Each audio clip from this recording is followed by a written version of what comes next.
Yes, sir. Robert, on the president's visit to the CIA today, he took the extraordinary step of releasing these documents on alleged torture last week.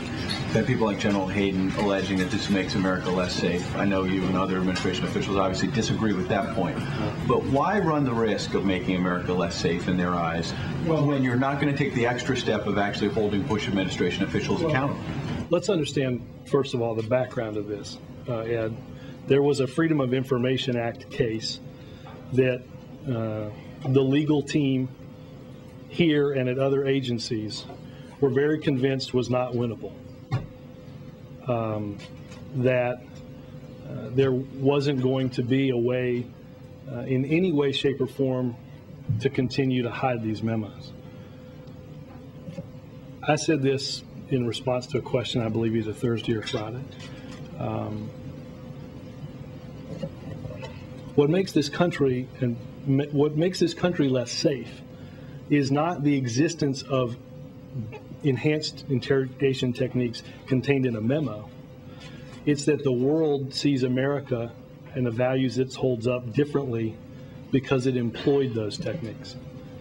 The president, and I think what's most important to understand is the president of the United States, in one of his very first acts as president, firmly banned the use of enhanced interrogation techniques in dealing with prisoners.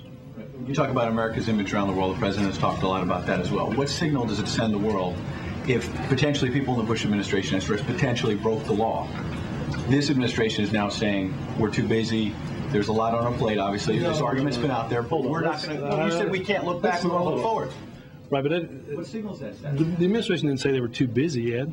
The administration on the second day of a very busy day, in a very busy week, in a very busy 100 days, banned the technique. Right. Okay? I mean, let's understand. Broke the law before, just turning the page.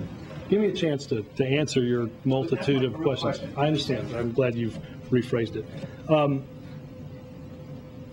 The president took the extraordinary step of stopping these techniques from ever being used, again, as part of his administration.